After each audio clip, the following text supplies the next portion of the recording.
untuk kondisi Indonesia saat ini, ya, dan terutama untuk tahun-tahun ke depan, ya, karena kita akan menghadapi resesi ekonomi itu di 2025, Thomas. yes.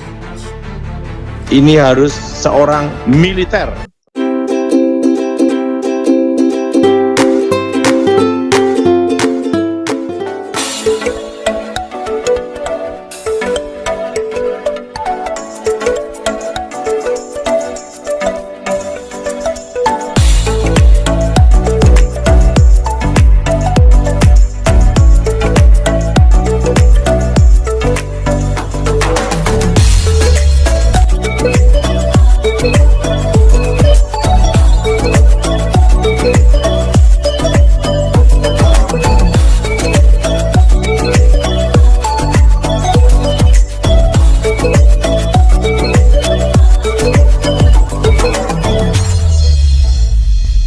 Salam lancar jaya, lancar apapun yang kalian lakukan dan jaya dimanapun kalian berada. Guys, apa kabar kalian semua? Saya berdoa kiranya kalian semua sehat-sehat saja ya. Kembali lagi di TH Channel. Pada video kali ini saya akan mengajak kalian untuk menonton kembali video yang datang dari Daud Tony. Nah, buat kalian yang belum tahu siapa sih Daud Tony adalah seorang mantan dukun yang tentunya sudah bertobat. Kalau misalkan kalian sudah pernah nonton video-video yang sebelumnya, kalian tentunya akan kenal Daud Tony. Nah, pada kesempatan kali ini guys, kira-kira Daud Tony mau menyampaikan pesan apa lagi ya? So, sebelum lanjut videonya, jangan lupa dukung terus TH Channel untuk perkembangannya. Tentunya dengan cara apa? Tentunya dengan cara subscribe dan bagikan video-videonya ke yang lain, agar channel ini bisa berkembang dan bermanfaat untuk kalian semua guys. So, kita lanjut saja tanpa berpanjang-panjang, kita saksikan video dari Daud Tony. Enjoy the video guys!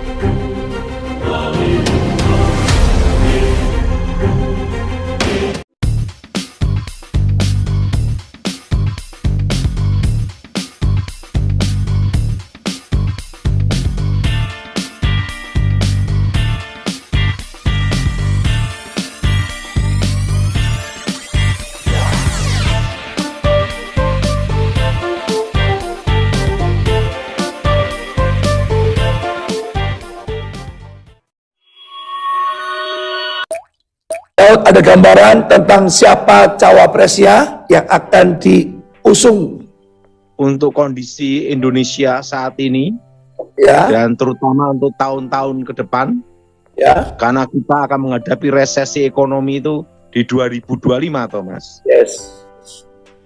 Ini harus seorang militer, Thomas.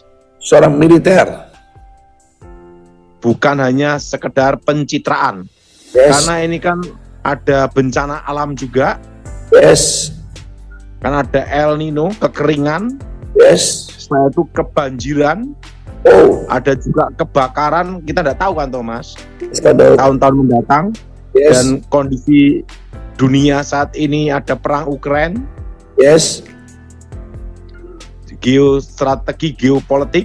Nah, jadi yang harus menjadi capres atau cawapres, salah satu itu Mas ya, yes. capresnya atau cawapresnya harus militer, Harus dan militer, harus dari angkatan darat. Kenapa angkatan darat, Thomas? ya, Karena negara kita itu negara kepulauan, yes, Pak Daud, dan yang menguasai teritorial itu angkatan darat, Thomas. yes, Pak Daud, Nah, tapi kalau di laut itu angkatan laut. yes, Tapi kalau di udara, angkatan udara. Saat ini, jadi kalau kita lihat kan kondisi Papua, kemarin ada yang nanya sama saya, Thomas. ya Pak Daud, Nah, kalau Papua itu gimana Pak Daud? Nah, Thomas, ya Pak Daud, kalau untuk Papua itu harus ada kejelasan hukum yang jelas, Thomas. Prajurit itu kalau bertugas, dia tidak ragu-ragu, Thomas. betul Pak Daud, Dan yang kedua, nah, ada yang nanya sama saya, Pak Daud, kalau untuk Papua itu gimana? Nah, ini Thomas, ini harus betul-betul yang namanya itu operasi militer, Thomas. Yes. Harus daerah operasi militer, Thomas. Yes, Pak Daud. Karena ini pengalaman saya dengan Edi Wibowo, Thomas ya. Edi Wibowo itu kan saya ngikutin beliau dari 2001 sampai beliau meninggal, Thomas. Ya. Saya banyak belajar tentang strategi di dalam tugas, Thomas ya, sama beliau. Nah, dia pernah ngomong sama saya, untuk daerah yang ada separatis atau ada pemberontakan, itu harus diberlakukan DOM, daerah operasi militer, Thomas. Yes. Dengan hukum yang jelas. Yes. Nah, dan yang ketiga, ada yang namanya di mana ada zona hitam, Thomas. Yes. Kalau Papua itu kita berharap segera selesai, karena setelah selesai maka infrastruktur semua akan jalan dengan baik, Thomas. Yes. Betul, Pak Daud. Program pemerintah, program-program yang lainnya semuanya, Thomas. Yes, Pak Nah, Daud. untuk Papua ini harus presidennya atau cawapresnya dari militer, Thomas. Betul, Pak Daud ya. Sehingga bisa mengambil keputusan. Yang tegas. Jadi keputusan itu di mana keputusan itu, kalau saya bersama Edi Wibowo dulu, dia selalu ngomong harus ada namanya terdidik terpilih, namanya, Thomas. Dalam satu zona, Ya. yang bukan separatis atau bukan berontak harus keluar dari zona itu, Thomas. Oh. Diberi waktu 1 atau 2 bulan, Thomas. Itu kapas DOM ya, Pak Daud ya. Kalau DOM itu tegas, zona itu harus dibersihkan, Pak Daud ya. Kalau saya bersama Edi Wibowo dulu kan, Pak Edi Wibowo ya banyak mengajar saya, Thomas. Yes. Ini kan pendapat, Thomas. Ini pendapat. Pendapat Pak Daud Tony ya. Setelah itu harus di bawah satu komando, Thomas. Komando Pak Daud ya. Dan harus ada namanya lobby internasional, lobby nasional dan internasional, Thomas. Yes, Pak Daud. Karena berhubungan dengan hukum HAM. Yes. Nah, baru dan di bawah satu komando. Nah, satu komando itu darat, laut, udara, polisi, Thomas, dalam satu komando, Thomas. Yes. Nah, satu komando ini kalau bisa Edi Wibowo selalu mengajarkan saya supaya bersatu dan semua untuk NKRI gitu, Thomas. Saran saya sih satu komando. Nah, Yes. laut, udara, dan polisi kan gitu, Thomas. Polisi BRIMOB itu gabung jadi satu, Thomas. Ya, Pak Daud. Pak Daud. Dilakukan DOM, betul, Thomas. Dilakukan DOM, Pak Daud, supaya bisa membersihkan tempat itu, Pak Daud ya. Untuk daerah operasi militer, Thomas. Ada opsi militer, Pak Daud ya. Yes. Itu kalau itu dilakukan, Thomas ya, Yes. nggak sampai tahunan, maksimal 1 tahun selesai. Oh, lama juga Pak Daud ya. Harus bisa lebih cepat ya Pak Daud. Apa harus 1 tahun Pak Daud? Ya kan maksimal. Maksimal. Betul-betul dikerjakan ya 6 bulan. 6 bulan Pak Daud ya. Nah, itu harus dilakukan DOM, daerah operasi apa, Mas? Era operasi militer Pak Daud. Dan harus apa? Satu komando.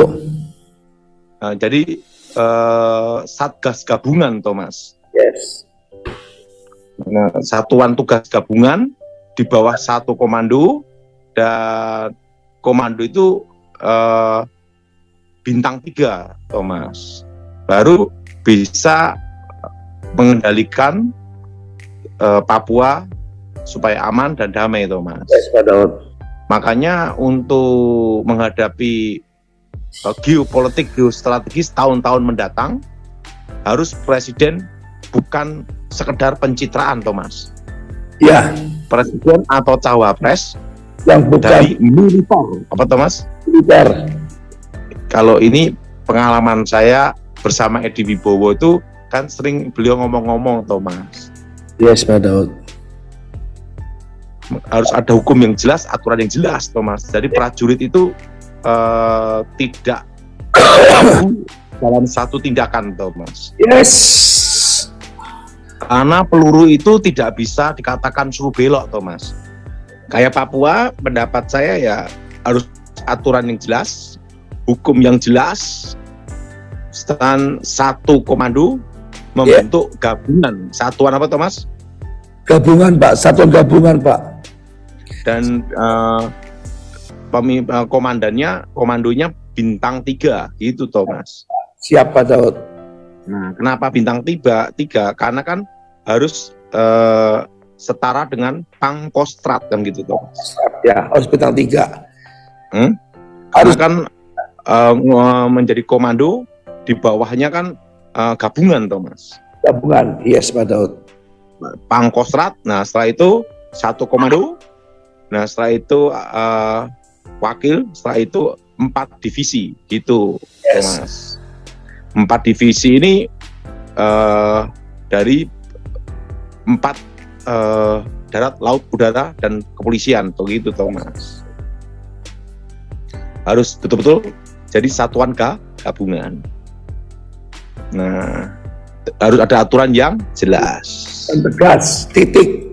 Tapi itu perlu hal yang sangat susah dan rumit karena harus ada lobby internasional, Thomas.